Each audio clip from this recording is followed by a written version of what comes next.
বর্তমান বিশ্বে অনুবাদের ক্যারিয়ার বেশ সম্ভাবনাময়।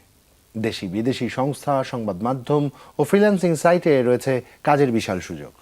ভাষাগত দক্ষতা ও আধুনিক টেকনোলজির ব্যবহারে পারদর্শী হলে এই পেশায় সম্মানজনক আয় এবং উজ্জ্বল ভবিষ্যৎ নিশ্চিত করা সম্ভব।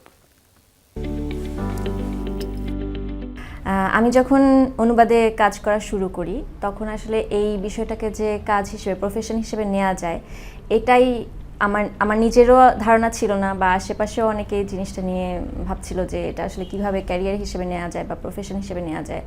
কিন্তু গত 10-12 বছরে আসলে বাংলাদেশে অনেক কিছুই পরিবর্তন হয়েছে, বিশেষ করে ডেভেলপমেন্ট সেক্টরে যে কাজগুলো হচ্ছে, এই কাজগুলোতে খেয়াল করলে আপনি দেখবেন যে বাংলা, ইংরেজি এই দুই ভাষাতেই ডকুমেন্ট তৈরির প্রয়োজনীয়তা অনেক বেশি বেড়ে গেছে, এবং যখনই দুই ভাষার ব্যবহারই সমানভাবে হচ্ছে তখন অনুবাদকের চাহিদাটাও অনেক বেশি বাড়ছে।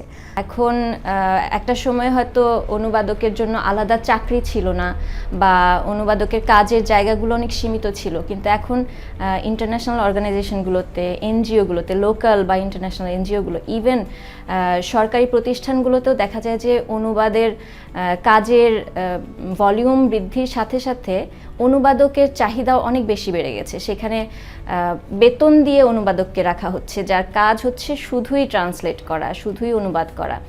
তো এই দিক থেকে বাংলাদেশে একটা নতুন ধরনের মানে পেশার সৃষ্টি হয়েছে, যেটা আমি বলবো যে মোটামুটি স্টেবলভাবেই চলছে। অনুবাদকে পেশা হিসেবে নিয়েছি আসলে সম্পূর্ণ প্যাশন থেকে, এবং জায়গাটা নতুন করে তৈরি হলেও এখানে সম্ভাবনাটা অনেক বেশি। এখানে আপনি বেশ ভালো বেতনে শুরু থেকেও আপনি কাজ করতে পারবেন, এবং আস্তে আস্তে দেখা যায় যে একটা অফিসের ফুল টাইম চাকরি বাদেও বাইরের অনেক কাজ আসে, প্রজেক্ট বেসড কাজ আসে, এখান থেকেও দেখা যায় যে বেশ ভালো একটা আয়ের সম্ভাবনা, উপার্জনের সম্ভাবনা তৈরি হয়। সেদিক থেকে আমি নিজে আমার ব্যক্তিগত অভিজ্ঞতা থেকে বলবো যে অনেকেই মনে করে অনুবাদ করে, শুধু অনুবাদ করে আসলে সংসার চালানো সম্ভব না, বা অনেক কঠিন হয়ে যায়, কাজ প্রকিউর করা কঠিন হয়ে যায়।